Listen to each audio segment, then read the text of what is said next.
Hello and welcome back to Tech Tuesday. It's been a while, but we're back doing Tech Tuesday. We're back over at the Hi-Fi because I've got another piece of Hi-Fi equipment that I want to demonstrate to you. And today, it's a CD player. I've had to buy a new one. And it is the Technics SL-p520. This is a CD player from the mid to late 80s. It was made from about 1986 to 89ish. That sort of region is what we're talking about, along with pretty much the rest of my Hi-Fi was made around that time, so it fits in quite nicely. So let's jump straight into it and have a look at the overview of the device. So we'll start on my right, so it'll be your left, over here near the Technics logo and the power button. So what we've got here is pretty bog standard stuff on the left hand side of a Technics Hi-Fi separate. We've got the power button, which is depressed when it's on, and it sticks out a bit more when it's off. It's pretty much standard square switch, like on everything. Apart from this one seems to stand a bit more proud when it's in the on position than a lot of other switches do. Like on the amp, it's flush, whereas on this it's less flush. It's a bit odd, but makes a nice clunk and works fairly well. Then just below that, what we have is the headphone jack with the volume knob for that, which is, you can control it independently and have it independently of an amplifier and a system, which I'm not quite sure why you'd do that, but yeah. The output of that sounds fairly alright. It's not as good as through the actual amplifier, but it's agreeable if you just want to have just the CD player on its own, which I suppose is fairly useful, because if you don't want a big hi-fi, then just have that. Then working his way along, we've got the lovely CD loading system. It's a tray system. It's pretty standard. It's got a nice little Perspex prism above it, which I think is a really quite nice design feature and something I look for in Technics CD players. That's why I have one. The last one I had that sort of feature, and so does this one. Apart from the one on the last one, the prism went all the way to the top, so you could actually look down on the CD as well as straight on. But what it does do is it creates a nice effect where you can see the CD spinning. I mean, it might not look perfect to you right now, but I mean, I'll probably do some video, some nice B-roll of this at night, and you'll be able to see the nice look at the CD inside the machine that looks like it's playing vertically when actually it is laid flat. With a nice green light on it. So it looks really good. Of course, it's very 80s, very over the top, but it's a real nice addition of visual flair, which is missing on a lot of modern CD players. So now I'll move on to the actual tray loading, disc loading system. It's enthusiastic, like, to say the least. Like, so that CD was playing then, and it's stopped it and opened it. It's a really fast CD loading mechanism, and even when you're loading it, it's fast, and then straight away, look, it takes a split second to notice that it's supposed to be playing something, and gets on with it. As you can see, it makes a nice ticky noise as well when it starts playing, which is, I don't actually know what causes that, but I've never heard it on a modern system. I've only ever heard it on these older ones. Then on the inside of the tray, which we'll have a look at now, it's like got a sort of a weird felty feel to the bottom, and then it says floating optical disc system, which is the system that it uses with the laser, which just basically dampens out any vibrations. So if you've got any loud music playing through it, it's not going to affect the playback. As you know, let's say it'd have to be an extreme case of loud music for this to be affected, for a CD to be affected in general. But let's say when you're listening to a record and you dance a bit too loudly, like you stamp your foot a bit, it'll jump. Well, the same applies to a CD player. You might notice it when you're in a car and you're listening to a CD. You go over a bump, it skips. Well, this negates that issue basically, and it uses quite a complex system to try and get rid of it. I imagine it's a bit like a gimbal on a camera, but 80s tech rather than modern tech. So I'm not really entirely sure how it works. But I'm sure there'll be some literature online somewhere about how it works. And the CD itself is a bit weird. It sits sort of it doesn't sit flat in the tray, and it doesn't sit at the bottom of the tray. It sits on this sort of U-shaped thing in the middle. You just plonk it on, and it sort of sits at a slight angle to the flat, and then it goes in, reads it straight away, and then plays it. It's very, very fast loading mechanism. Would put many other, loading mechanisms on a lot of other modern CD players to shame. So moving a bit further over to the left, my right, you'll see the remote sensor, of which I have got the remote, but I'll cover that in a minute.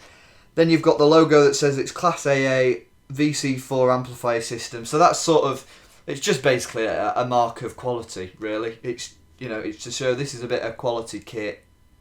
Enjoy it. I think pretty much everything on my hi-fi says that as well. Yeah, this does, which is the cassette deck, the amp does, the CD player does, and well, the graphic equalizer doesn't, because I don't think that has an amplifier in it. The radio doesn't, because that weren't really a thing then, because this is much older than the rest, and so is the turntable. That's fairly old as well. So those two things don't say it, but they're not really from the era that the rest of the hi-fi's from. Then immediately to the left of that, we have the vacuum fluorescent display. Now, it's a lovely bright display, really good colours on it as well. It's got a nice grid for all the tracks that are on the disc, so they show up pretty much immediately as well.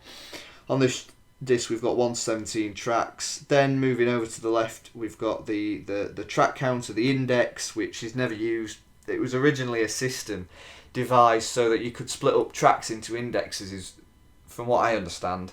So a track could be split up into 5 indexes, so it'd be like a sub-track basically, but that was never used, but at the time they didn't know it was never going to be used, so they still stuck it on anyway.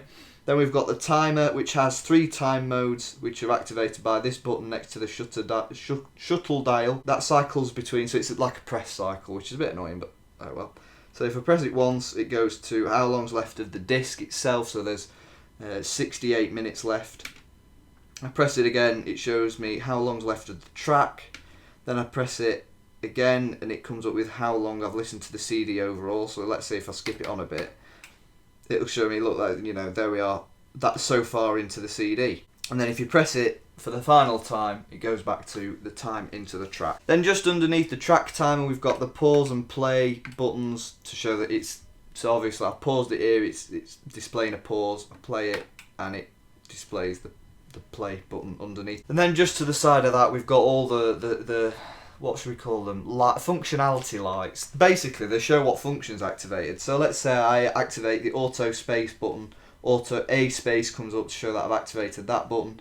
If I go to let's say, repeat comes up. It pretty bog standard really. It just shows you what things you've got activated.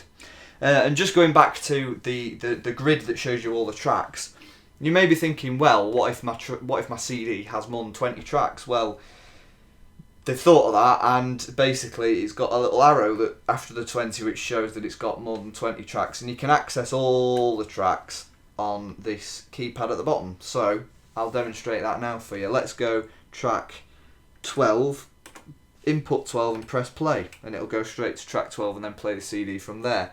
But what you can also do with this is program, so I want to play track 1, memory, track 4, 8, 10, and it'll play those tracks in the order that you put them in. So like it'll play track 1, 4, 8, 10 and 15. So I'll skip through those, and as you can see, it's playing them sequentially. And you can do that, so if I want to play the CD backwards, which I don't understand why I would, not backwards as in like all of it, the music backwards, but just the tracks backwards, I'd input the tracks backwards and could press play, and it plays the tracks in the order that you input them. And as I say, to do that you just input the number of the track, press memory, and it'll do it. And the memory button's it's got like a bit of a ridged effect, which so I imagine you can identify it a bit easier. It's also got a clear button next to that and an index button, which again the index doesn't do anything because no CDs have ever used index. And that clear button's just there, so if you make a mistake you can clear it. And it's basically like a backspace, so I can clear the last selection. And then just underneath the fluorescent display and the number pad, you've got obviously the transport controls. You've got open, close, skip back, skip forward, stop, play and pause. Now, one thing that is interesting to note, that in the actual transport controls there is no skip search, so you can't like press one button, it'll skip through the track. But that's because of this feature here, which is the search wheel. Basically, it's like it's like the iPod. You just stick your finger in there and wheel it along. Now I'll demonstrate this by turning it on. So let's get a bit of sound going. Hopefully this is copyright free. I'm pretty sure it is. You press the search dial button once and it goes into fast mode. This means that one rotation is 30 seconds. So I can skip 30 seconds at a time. But I don't have to skip a full 30 seconds. I can just go, let's go 10 seconds. Well, that was 12, but you know what I mean. You just spin it around and it's fairly useful if you just want to find a track, and then it does something really weird if you pause it and just plays that split second over and over again.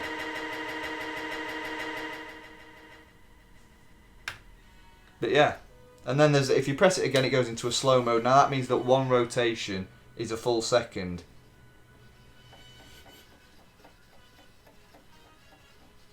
Which you won't really be able to hear because 1 second is like literally nothing. But it more works if you paused it.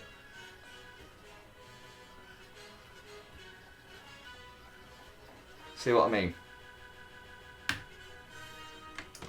And both of these time modes appear on the vacuum fluorescent display, with it displaying an F and an arrow for fast, and an S and an arrow for slow, and then they disappear when you turn it off. Well, just underneath that we've got the auto space button, which I mentioned earlier, and that just sticks a 3-second gap between tracks, which I suppose is helpful if you're taping something or you just want a gap between tracks where there aren't one. Then obviously under that we've got the time mode button. Then there's the A, B repeat and the repeat buttons. Repeat is fairly self-explanatory, that just repeats the disc over and over again, but A, B repeat, that is. So if I'll start this again. But let's say I want to listen to a certain bit over and over again, I can press the A button, that'll set the A point. And then if I press B, it'll just go between the A and B points, as you can hear.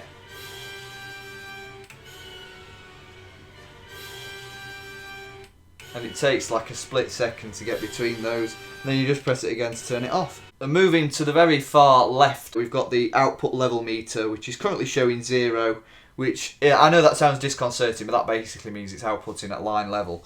If I take the remote, however, which I'll go into a further look at now, it's got a level button, so I can reduce the output level by, so the first press is -2, -4, -6, -8, -10, -12, so it takes it down in -2 decibels each time, which I suppose is helpful if you're sat far away from your machine and you want to reduce the volume. You've got this to do it. But I can't say it's a feature I really use very often, although I can imagine it being fairly useful for, like, if you've got a lot of things that you're swapping between in your hi-fi.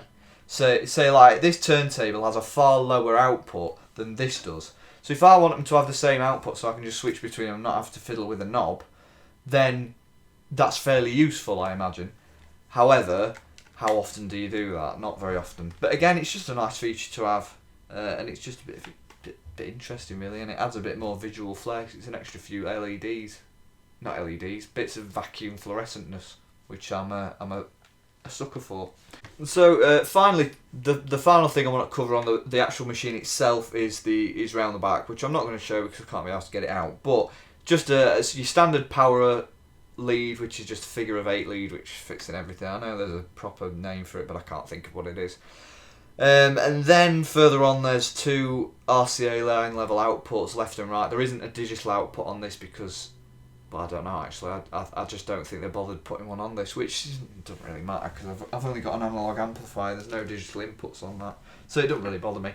Although I imagine you could mod it so it does, but I'm not really a massive fan of mucking about in the back, so I'm not going to bother. Finally, in terms of the overview, I want to look at the remote. Now the remote is pretty much got all the same functions on it that the machine has, apart from obviously the level reducer and upperer, and it's also got the sort of your search buttons. So this this works like this. You hold it down and it's slow, and then you hold it down for longer and it goes quicker, basically. You know, it's fairly self-explanatory. That's obviously like that on the remote, 'cause you can't really fit one of those on this remote because it's only small. And they use this design of remote throughout the 80s, so it was used on a lot of machines. But yeah, at the top of the remote we've got the keypad with the memory and the clear button, so that's if you want to program it from a distance, say if you sat in a chair across the other end of the room and you want to program what tracks the CD player is going to play. Then you've got the A, B repeat buttons, so you set the A point, the B point, and there's a recall button on this which I think just recalls the program that you've just inputted, so it'll play those tracks that you selected a minute ago. Then below that you've got the index button again, the time mode, level indicators, level reducers, search, skip, stop, pause, play. Fairly standard for a CD player remote. I don't know what else you could really expect. It's a bit of a shame that you can't reduce the level output on the actual machine itself, although to be fair, unless you've got a remote, I don't see why you would want to. The remote itself takes 2 AA's and I've not had to replace them in the time that I've had it, and I've had it since about March, so yeah, I don't really use it too much because I'm only sat where the camera is now when I'm using it, so I can just lean across and press the buttons itself, although it is just nice to have the functionality of the remote. So finally, I'd like to come around to my conclusion about this machine. Overall, I just think it's a good machine. It'll put a lot of modern machines to shame with the features and the reliability it has, although touch wood, it doesn't break down now I've said that. But yeah, it's a lovely machine. Really well made, nice, got some nice weight to it as well. That's another thing. It's really quite heavy, which is always a good sign. Its only real issues is that sometimes it struggles with sort of CDRs that you've recorded yourself. For some reason, it just does not agree with the CDs that come from my computer that I've burnt for my car. So let's put one in now. So this is supposed to have Def Leppard The Vault on it, because I didn't want to take the actual CD into my car because that might not end well. But let's try and play it. I'll turn the speakers on. So I'll press play. It reads how many tracks are on it, but it just cannot play it. You can hear the laser mucking about trying to latch onto a track. It just can't do it. But then if I take another CD, this one was done like years ago. I think it's about 2004 that this one was done. Now that CD there is a Memorex CDR, it's fairly standard, whereas this one, if I put this one in,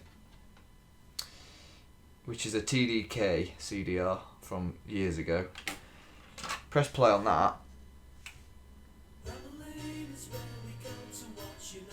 play straight away.